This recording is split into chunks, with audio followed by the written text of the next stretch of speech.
Terukir namaku di matamu, terlukis wajahku, bukan karena kuat gagahku, namun hanya karena kemurahan-Mu. Meski terkadang aku terjatuh, tak pernah lelah Kau hampiriku, memelukku dengan cinta-Mu. Betapa besar mulia kasih-Mu. Bagi-Mu Tuhan segala pujian, hormat, kemuliaan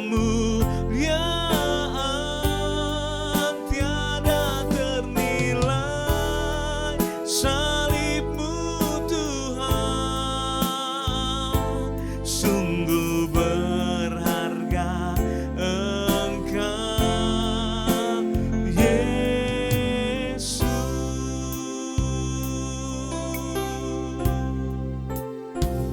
Meski terkadang aku terjatuh, tak pernah lelah Kau hampiriku, memelukku dengan cinta-Mu. Betapa besar mulia kasih-Mu. Bagi-Mu Tuhan segala pujian, hormat, kemuliaan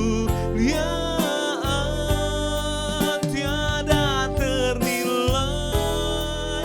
Salib-Mu Tuhan,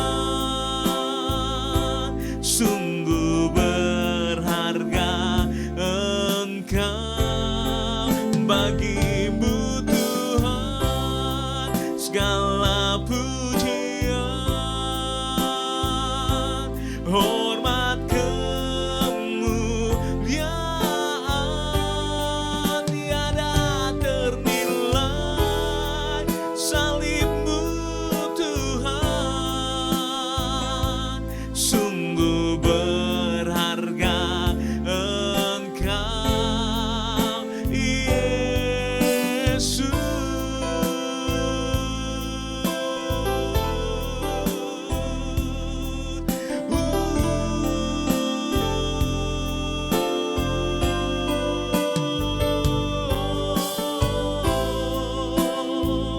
Sungguh mulia,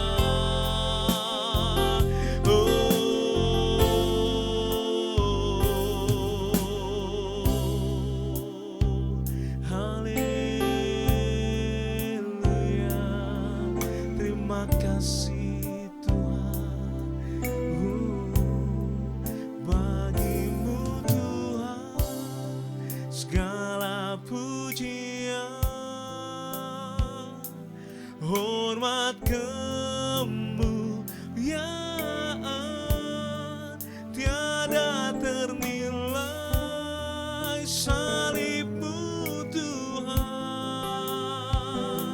sungguh berharga Engkau. Bagi-Mu Tuhan segala pujian, hormat, kemuliaan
Shalom Bapak Ibu, saudara kasih Tuhan, puji Tuhan.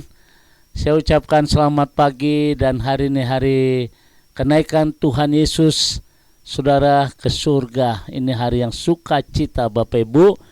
Kiranya melalui program Renungan Pagi mengingatkan kepada kita kasih Tuhan yang sempurna.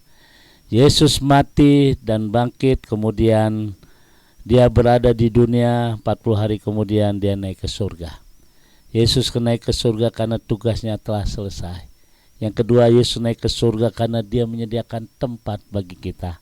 Dan kenaikan Yesus naik ke surga berarti dia akan berjanji akan datang kembali dan membawa gerejanya yang diberkati. Siapa sudah gereja? Yaitu saudara dan saya, orang yang percaya kepada satu kekekalan yang abadi. Tuhan memberkati, dan hari ini mari kita siapkan hati kita untuk menerima berkat di pagi hari ini. Haleluya. Bapa di surga, kembali Tuhan kami menyiapkan hati kami untuk diberkati melalui kebenaran firman Tuhan. Kiranya urapan dari Allah boleh turun atas kami. Dalam nama Tuhan Yesus kami berdoa, haleluya, amin. Saudara yang kasih Tuhan, hari ini saya melanjutkan poin yang kedua, bahwa Tuhan itu tidak jauh, Tuhan dekat dengan kita. Dia mengerti tiap tetesan air mata, dia peduli, bahkan langkah-langkah hidupmu diberkati Tuhan. Lalu bagaimana atau satu pertanyaan, Tuhan dekat dengan kita seperti apakah saudara? Artinya kepada siapakah Tuhan itu dekat kepada kita? Kepada siapakah Tuhan dekat? Nah, sudah kemarin jawaban yang kemarin, Tuhan dekat dengan kita ketika kita takut akan Tuhan. Yang kedua, ketika kita menjaga lidah kita. Dan hari ini saudara, Tuhan dekat dengan orang-orang yang hidupnya benar. Kembali dalam Mazmur 34 ayat 16, firman Tuhan berkata demikian. Mata Tuhan tertuju kepada orang benar, tetapi telinganya kepada teriak mereka minta tolong. Dengan jelas saudara. Yang ketiga, Tuhan itu, kepada siapakah Tuhan itu dekat? Kepada orang-orang yang hidupnya benar. Firman Tuhan menegaskan mata Tuhan tertuju kepada orang-orang benar. Nah ini saudara, ketika Anda hidup benar di mata Tuhan, Tuhan akan bela. Benar di dalam mana? Benar di dalam hal kita usaha. Kalau kita usaha, kalau kita wira swasta, dagangan kita mau hidup, mau diberkati, belajar berdagang yang benar. Jangan suka melenceng dari hal-hal kebenaran. Banyak orang ingin untung besar dengan cara menipu saudara. Ingat hukum tabur tuai, apa yang kita tabur itu yang akan kita tuai. Belajar hidup benar di mana? Di rumah tangga. Jadilah kepala rumah tangga yang takut Tuhan. Jadilah istri yang menjadi penolong bagi suami, penolong bagi anak-anak. Jadilah anak-anak yang takut akan Tuhan, yang mengasihi orang tua. Sebab apa yang kita tabur itu yang akan kita tuai. Jadilah orang yang benar di mana Bapak Ibu? Di dalam pelayanan kita. Di dalam pelayanan apa yang Tuhan karuniakan, apa yang Tuhan berikan talenta buat kita, kembangkan itu. Jangan ada yang iri hati. Nah saudara yang dikasih Tuhan, kalau Anda hidup benar di dalam mana pekerjaan kita. Namun hal ini tidak mudah. Orang bekerja sekarang berusaha ingin maju, tapi dengan cara yang tidak baik. Ya, hajar kanan, hajar kiri, sikat kanan, sikat kiri. Saya beritahu dengan Bapak Ibu, berkat, jabatan, rezeki itu gak kemana-mana. Kalau udah waktunya Tuhan memberkati kita, kita gak mampu dia berikan kemampuan. Nah ini saudara ya. Jadi Tuhan dekat dengan orang-orang yang hidupnya benar. Ketika kita merasakan Tuhan dekat, ketika engkau dihajar habis-habisan, Tuhan yang bela. Tuhan yang bela, Tuhan yang akan melanjutkan itu. Wah, luar biasa saudara. Saya pelayanan belajar dari pengalaman. Ya, ketika sudah sampai waktunya titik klimaks itu, saya hanya berkata Tuhanlah yang melanjutkan pelayanan saya. Wah benar. Ketika Tuhan yang melanjutkan pelayanan, kita cuma lihat jadi penonton. Wow, hebat. Wow, keren. Saudara, Gereja Betel Indonesia Jemaat Silorapa yang saya gembalakan, itu yang Tuhan lanjutkan pelayanan itu. Jadi saya himbau pada hamba-hamba Tuhan, jangan kecil hati ketika kita ketinggalan jauh, ketika orang gak lihat, jangan kecil hati. Kalau Tuhan yang membuka, Tuhan yang akan melanjutkan ini. Demikian juga di dalam kehidupan sekuler, saudara. Anda usaha, kemudian tertimpa masalah, katakan pada Tuhan, Tuhanlah yang melanjutkan wira swastaku. Waduh, tangan Tuhan sanggup menopang saudara. Tangan Tuhan sanggup menolong kita. Ini sudah kadangkala yang benar itu tidak menguntungkan dan tidak menyenangkan. Dan inilah namanya kita memikul salib dan menyangkal diri untuk mengikut Tuhan. Tadi sudah saya katakan, orang mau belajar hidup benar itu susah-susah gampang, tapi minta sama Tuhan, minta pertolongan Tuhan. Tapi kalau saudara sudah lakukan yang baik, lakukan yang benar, maka Tuhan akan melanjutkan itu. Nah, ini sudah kasih, biar tangan Tuhan yang terus melanjutkan pelayanan kita, tangan Tuhan yang melanjutkan pekerjaanmu. Waduh, saudara, kalau Tuhan izinkan tangan Tuhan yang melanjutkan itu, wah, tidak ada perkara yang mustahil. Nothing is impossible. Jadi Bapak Ibu sedang kasih Tuhan, pagi hari ini saya berharap coba camkan baik-baik. Tuhan tidak jauh. Tuhan mengerti keadaan kita. Tuhan tahu apa yang jadi persoalan kita. Tuhan mengerti akan kita ketika hidup kita benar di mata Tuhan.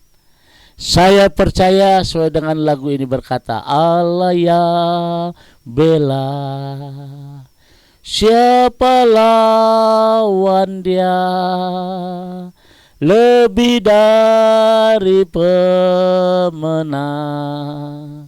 dalam segala hal, ku pasti dapat. Nah, Bapak Ibu sedang kasih Tuhan, inilah poin yang ketiga dan yang keempat. Tuhan dekat dengan orang-orang yang sedang mengalami kesusahan. Ayat 19 firman Tuhan, Mazmur pasal 34, firman Tuhan berkata, Tuhan itu dekat kepada orang-orang yang patah hati dan menyelamatkan orang-orang yang lemuk jiwanya. Wow, keren. Bapak Ibu sedang kasih Tuhan, ada orang yang sudah susah masih tidak mencari Tuhan. Ada orang yang sudah masuk, yang masih pergi ke dukun. Ada orang yang sedang terbaring di ICU masih tetap percayakan kuasa-kuasa kegelapan. Nah, itu semua namanya kebangetan, Bapak Ibu. Ayo berbalik kepada Tuhan karena Ia dekat dengan orang-orang sedang mengalami kesusahan. Coba belajar, saudara, sebab firman Tuhan berkata bahwa Tuhan dekat dengan orang-orang yang sedang mengalami kesusahan. Udah tahu itu sakit penyakit, bukannya cari Tuhan, malah cari alternatif. Udah tahu kau sedang difitnah, justru cari orang pintar. Coba belajar cari Tuhan, andalkan Tuhan, karena Dia dekat dengan orang-orang yang mengalami kesusahan, yang sedang mengalami patah hati. Dan ini saudara, saya berharap hari ini kau yang sedang patah hati, baik dalam pekerjaan usahamu, mari kita bangkit kembali. Cari Tuhan, berbalik kembali, minta sama Tuhan, minta ampun sama Tuhan. Kalau selama ini kita sudah salah jalan, minta ampun. Izinkan tangan Tuhan yang bekerja. Bapak Ibu sedang kasih Tuhan, di hari kenaikan Tuhan Yesus hari ini, mari kita semangat. Yesus yang kita sembah bukan Allah yang mati, tapi Allah yang hidup, Allah yang dekat dengan kita. Dia naik ke surga menyediakan tempat. Dia janji akan datang kembali. Akan datang kembali, saudara. Dan ini gak main-main, sudah membawa umatnya. Waduh, Bapak Ibu sedang kasih Tuhan. Jadi inilah kebenaran firman Tuhan yang ketiga dan yang keempat. Tuhan dekat dengan orang yang takut akan Tuhan. Tuhan dekat dengan orang yang selalu menjaga lidahnya, dan Tuhan dekat dengan orang yang hidupnya benar, dan Tuhan dekat dengan orang-orang yang sedang mengalami patah hati. Patah hati, udah susah masih tetap cari dukun. Coba cari Tuhan, andalkan Tuhan. Udah bangkrut, masih cari orang pintar. Andalkan Tuhan, berbalik kepada Tuhan, minta pertolongan dengan Tuhan. Nah inilah yang Tuhan hendaki bagi kita semua. Oke, pagi hari ini Bapak Ibu sedang kasih Tuhan, biar kiranya kenaikan Tuhan Yesus memberikan satu jaminan yang pasti dalam hidup kita. God bless you. Tuhan memberkati. Selamat hari kenaikan Tuhan Yesus. Pagi hari ini mari kita datang beribadah kepada Tuhan, merayakan kenaikan Tuhan Yesus ke surga. Tuhan memberkati. Mari kita tundukkan hati kita di hadapan Tuhan. Bapa di dalam surga, kami bersyukur pagi hari ini sungguh sukacita yang Tuhan berikan buat kami di hari ini, hari kenaikan Tuhan Yesus, memberikan hal yang terindah bagi Tuhan yang kami sembah. Allah yang kami sembah adalah Allah yang tidak jauh, tapi Dia dekat dengan orang yang takut akan Tuhan. Dia dekat dengan orang-orang yang sedang patah hati. Kami percaya Tuhan ampuni kami. Mungkin selama ini kami salah jalan, Tuhan ampuni kami. Kemuliaan keajaiban boleh turun atas kami semua. Dalam nama Tuhan Yesus kami berdoa. Haleluya. Amin. Bapak Ibu sedang kasih Tuhan, selamat hari kenaikan Tuhan Yesus. Tetap semangat dalam Tuhan. God bless you. Sekarang arahkan hatimu, angkat kedua tanganmu, dan terimalah berkat dari Tuhan. Kasih, kemurahan, damai sejahtera dari Allah Bapa di surga. Cinta kasih dari Tuhan kita Yesus Kristus dalam persekutuan Roh Kudus memberkati kita semua hari ini. Sampai Maranatha, Tuhan Yesus akan datang kembali. Yang diberkati berkata, amin.